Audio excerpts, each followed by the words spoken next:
அதனாலதான் சூர்யா சார் கிடைச்ச உடனே அவங்க 2 பேரையும் காலி பண்ணணும்னு சொன்னேன். நீங்க தான் கேட்கல. மேடம், உங்களுக்கு ப்ராப்ளம் புரியல. அந்த ககன் என் கையில கிடைச்சிருந்தானா அவனை அங்கேயே நான் வெட்டி சாச்சிருப்பேன்.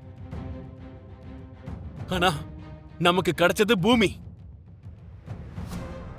அவ நம்ம கிட்ட மாட்டிக்கிட்டான்னு நாம அவளை கொண்டு இருந்தா அந்த ககன் நம்மள சும்மா விட்டுருப்பானா? அடுத்த நிமிஷமே அவன் நம்மள காலி பண்ணிருப்பான். முதல்ல அவங்க மனசுல இருக்க காதலை அழிச்சிட்டு அவங்கள பைத்தியம் மாதிரி ஆக்கி அதுக்கப்புறம் அவங்கள கொல்லணும்னு நினைச்சேன். அதுவும் நடக்கல.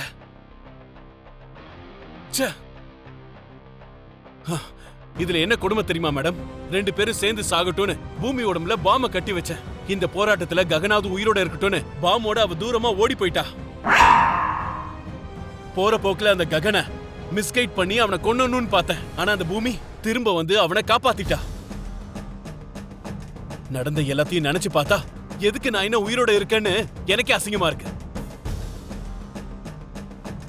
செத்துலான்னு நினைச்சா அந்த ககனை கொல்லாம நான் செத்தா அந்த ககன் கிட்ட தோத்து போனவன் ஆயிடுவேன்.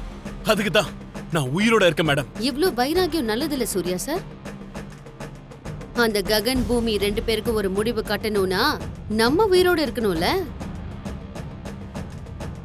ஆனா அவங்க ஒருத்தருக்காக ஒருத்தர் பிறந்த மாதிரி ஒருத்தர் அவங்க காப்பாத்திக்கிட்டே தான் இருக்காங்க. அதுவும் உண்மைதான். அந்த உண்மை உங்களை விட எனக்கு தான் நல்லா தெரியும். அதனால அதை தாண்டி நம்ம யோசிக்கணும். ஆமா ஆமா, புடிச்சவங்களுக்காக என் புள்ள எவ்வளவு தூரம் வேணாலும் போவான். ஆனா என்ன, அவனுக்கு அவங்கள முதல்ல பிடிக்கணும்.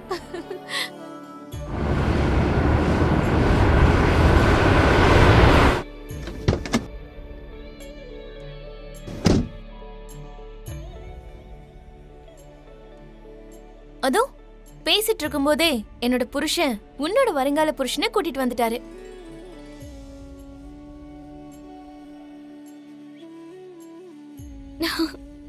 சிவா,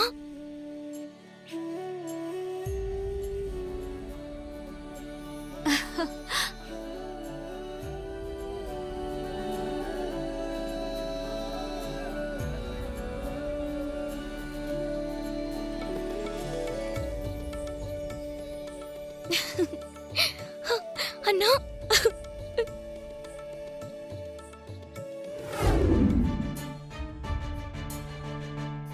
அம்மாடி நட்சத்திரா, காலையில இருந்து செடியை காணோம், எங்க போனாமா?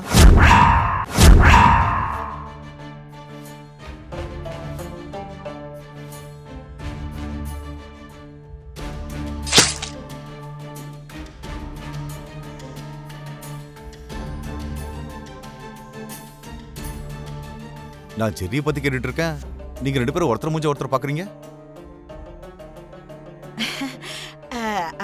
அதான் கேப்பி, செரி எங்க போயிருப்பான், உனக்கு ஏதாவது தெரியுமான்னு பாத்துக்கிட்டு இருந்தேன்.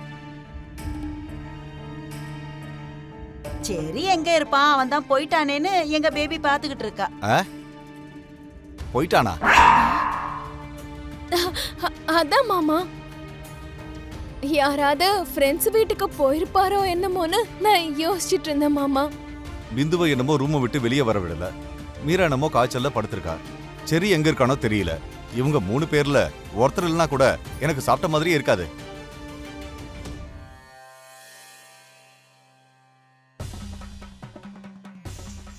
டோன்ட் வரிப்பா, நான் வந்துட்டேன்.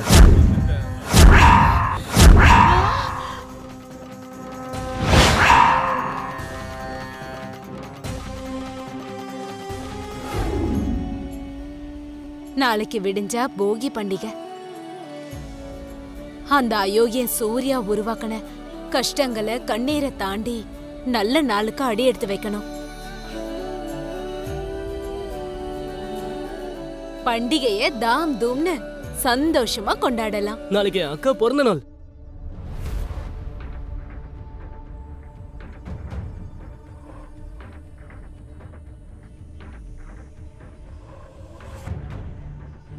சாரிக்கா. என்னாச்சு பூமி?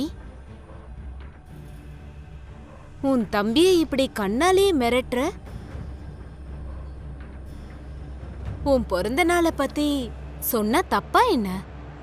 அது வந்து அத்தை, என் பிறந்த நாள்னா எனக்கு பிடிக்காது.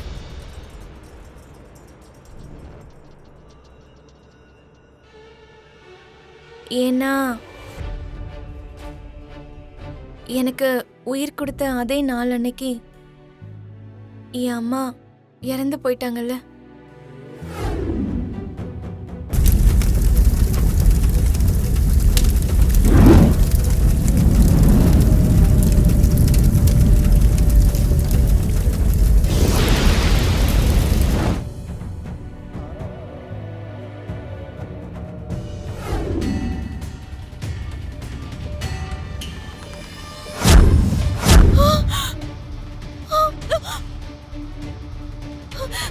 மருதாணி பாட்டி, கால காணும். ஆமா பேபி, ஆத்மா தானே, வால் இருக்கணும். இந்த ஆத்மாவுக்கு அதை காணுமே பேபி. உங்க கண்ணுக்கு தெரியாததுனால எனக்கு கால் இல்லைன்னு நினைக்காதீங்க, இருக்கு.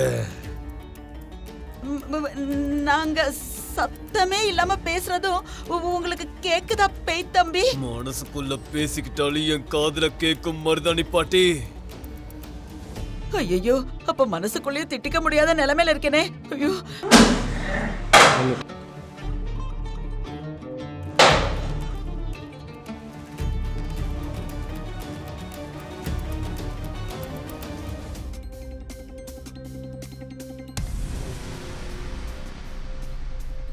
பேய் தம்பி, நான் தெரியாம தான் கேக்குறேன். நீங்க உயிரோட இருக்கும்போது உங்களுக்கு சாசனாலே பிடிக்காது இல்ல? அப்போ இப்ப எதுக்கு சாஸ கொண்டு வந்திருக்கீங்க? இது சாஸ் கிடையாது, ரத்தம்.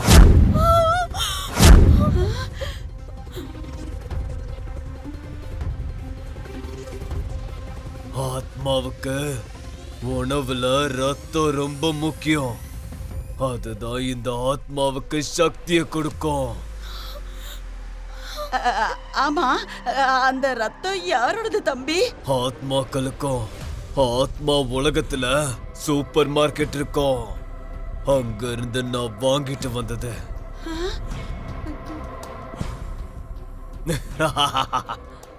உங்க ரத்தத்தை இதுக்கப்புறம் மெதுவா குடிக்கிறேன். ஐயோ, அப்படியா பேய் தம்பி? நீங்க கொஞ்சம் பெரிய மனசு பண்ணி என்ன மட்டும் விட்டுருங்க தம்பி. எங்க பேபியாவது வயசு பொண்ணு, அவ ரத்தம் ரொம்ப டேஸ்டியா இருக்கும். என் பொண்ணு அபூர்வா இருக்கால, எவ்வளவு வயசானாலும் எப்ப பார்த்தாலும் அவ ரத்தம் பயங்கரமா கொதிச்சுக்கிட்டே இருக்கும்.